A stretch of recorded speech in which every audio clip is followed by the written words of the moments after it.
ನಮಸ್ಕಾರ. ವಿಕ್ರಮ ವಿಶೇಷ ಕಾರ್ಯಕ್ರಮಕ್ಕೆ ಸ್ವಾಗತ. ನಾನು ಶ್ವೇತಾ.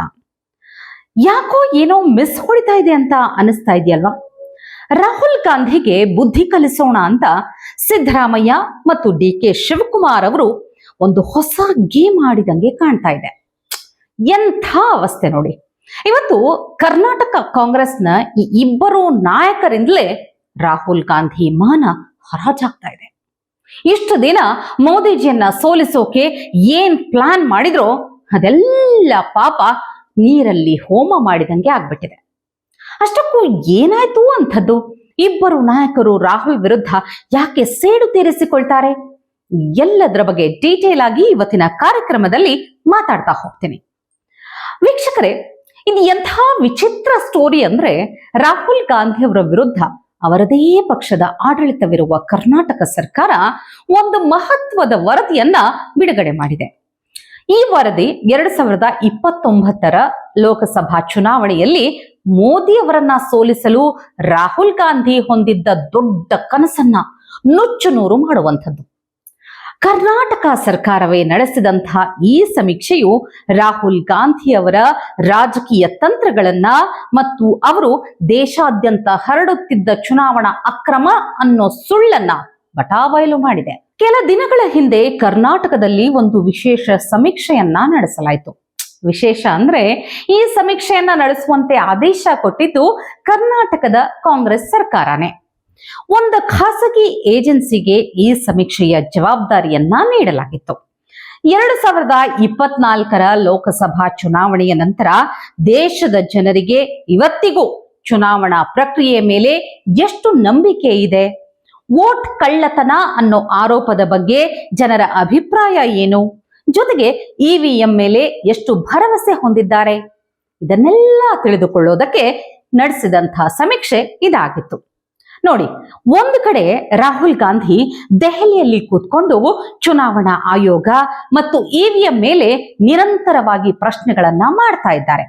ಆದ್ರೆ ಇಲ್ಲಿ ಕರ್ನಾಟಕದ ಕಾಂಗ್ರೆಸ್ ಸರ್ಕಾರದ ಪರಿಸ್ಥಿತಿ ಮಾತ್ರ ಕಂಪ್ಲೀಟ್ ಡಿಫರೆಂಟ್. ರಾಹುಲ್ ಗಾಂಧಿ ಮಾಡ್ತಿರೋ ವೋಟ್ ಚೋರಿ ಆರೋಪವನ್ನ ಕರ್ನಾಟಕ ಸರ್ಕಾರ ಒಪ್ಪಿಕೊಳ್ಳೋದಕ್ಕೆ ಸಾಧ್ಯನೂ ಇಲ್ಲ. ಯಾಕೆಂದ್ರೆ ಕರ್ನಾಟಕದಲ್ಲಿ ಸಿದ್ದರಾಮಯ್ಯ ಮತ್ತು ಡಿ.ಕೆ. ಶಿವಕುಮಾರ್ ಅವರ ಸರ್ಕಾರ ಜನರಿಂದಾನೇ ಆಯ್ಕೆಯಾಗಿ ಬಂದಿರೋದಲ್ವಾ.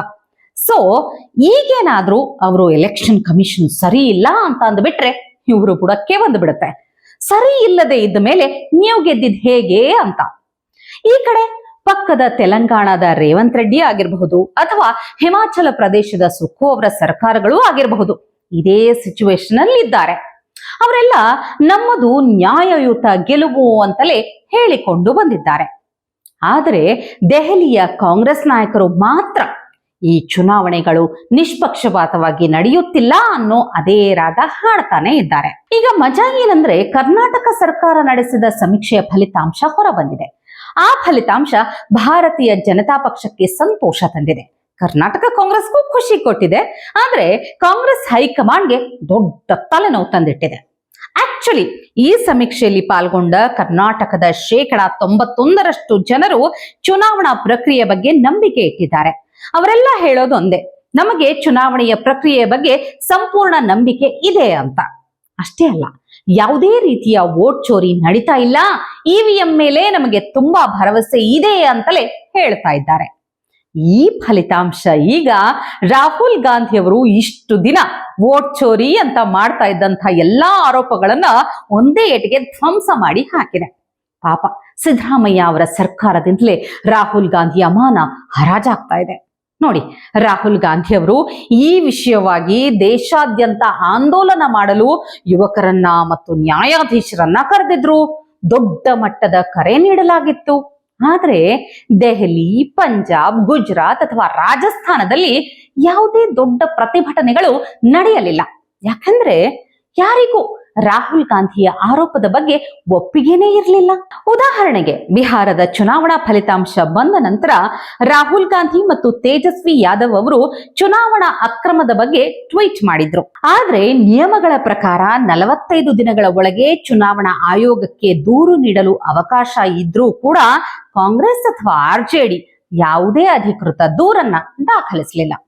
ಅದರಲ್ಲೇ ಅವರ ರಾಜಕೀಯ ನಾಟಕ ಬಹಿರಂಗ ಆಗುತ್ತೆ. ರಾಹುಲ್ ಗಾಂಧಿ ಹಾಗೂ ವಿರೋಧ ಪಕ್ಷಗಳ ಪರಿಸ್ಥಿತಿ ಹೇಗಾಗಿದೆ ನೋಡಿ. ಸರ್ಕಾರವನ್ನ ಎದುರಿಸೋದಕ್ಕೆ ಪಾಪ ಅವ್ರ ಹತ್ರ ಜನಸಾಮಾನ್ಯರ ಸಮಸ್ಯೆಗಳೇ ಇಲ್ಲ ಅನ್ನೋ ಹಾಗಾಗ್ಬಿಟ್ಟಿದೆ. ರಸ್ತೆಗಳ ಗುಣಮಟ್ಟ, ಇಲಾಖೆಗಳ ಕೆಲಸ ಎಲ್ಲ ನೀಟಾಗಿ ಆಗ್ತಾ ಇದೆ. ಸೊ ಅವರಿಗೆ ಕಣ್ಣಿಗೆ ಕಾಣಿಸಿದ್ದು ಚುನಾವಣಾ ಆಯೋಗ, ಅದನ್ನ ಟಾರ್ಗೆಟ್ ಮಾಡಿಬಿಡ್ತಾರೆ. ರಾಹುಲ್ ಗಾಂಧಿ ಅವರಿಗೆ ಅರ್ಥನೇ ಆಗಿಲ್ಲ. ಸರ್ಕಾರ ಕೆಲಸ ಮಾಡದೇ ಇದ್ದಾಗ ಪ್ರಶ್ನೆ ಮಾಡೋದು ವಿರೋಧ ಪಕ್ಷದ ಕೆಲಸ.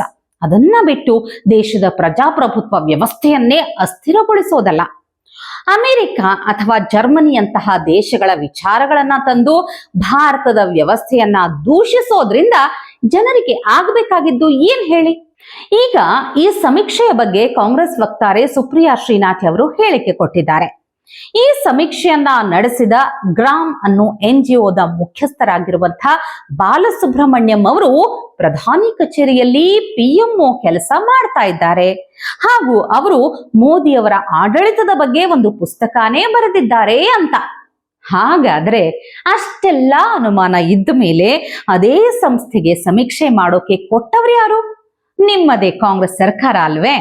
ಹಾಗಾದ್ರೆ ಸಿದ್ದರಾಮಯ್ಯ ಅವರು ರಾಹುಲ್ ಗಾಂಧಿ ಮೇಲೆ ಯಾವುದಾದ್ರೂ ಹಳೆ ಸೇಡನ್ನ ಈ ರೀತಿ ತೀರಿಸ್ಕೊಳ್ತಾ ಇದ್ದಾರಾ? ಇನ್ನೊಂದು, ಇವರಿಗೆ ಈಗ ಆತಂಕ ಆಗಿರೋದು ರಾಜ್ಯದ 91% ಜನರು ಪ್ರಧಾನಿ ಮೋದಿಯವರ ಆಡಳಿತ ಮತ್ತು ವ್ಯವಸ್ಥೆಯ ಮೇಲೆ ಭರವಸೆ ಇಟ್ಟಿರೋದು. ವಿರೋಧ ಪಕ್ಷ ಈಗಲಾದರೂ ಎಚ್ಚೆತ್ತುಕೊಂಡು ಜನರ ನಿಜವಾದ ಸಮಸ್ಯೆಗಳ ಬಗ್ಗೆ ಹೋರಾಟ ಮಾಡಿದ್ರೆ ಒಳ್ಳೇದು ಅನ್ಸುತ್ತೆ. ಕೇವಲ ಚುನಾವಣಾ ಸೋಲನ್ನ ಮುಚ್ಚಿ ಹಾಕೋಕೆ ಪ್ರಜಾಪ್ರಭುತ್ವದ ಸಂಸ್ಥೆಗಳ ಮೇಲೆ ಗೂಬೆ ಕೂರಿಸೋದು ಸರಿಯಲ್ಲ. ಟಿವಿ ವಿಕ್ರಮ, ದೇಶ ನಿಮ್ಮ ಕೈಯಲ್ಲಿ. ಈ ಕಾರ್ಯಕ್ರಮ ನಿಮಗೆ ಇಷ್ಟ ಆಗಿದ್ದಲ್ಲಿ ಲೈಕ್, ಶೇರ್ ಹಾಗೂ ಕಮೆಂಟ್ ಮಾಡಿ. ಟಿವಿ ವಿಕ್ರಮದ ಕಾರ್ಯಕ್ರಮಗಳನ್ನು ನಿರಂತರವಾಗಿ ವೀಕ್ಷಿಸಲು ಸಬ್ಸ್ಕ್ರೈಬ್ ಮಾಡಿ, ಬೆಲ್ ಐಕನ್ ಒತ್ತಿ.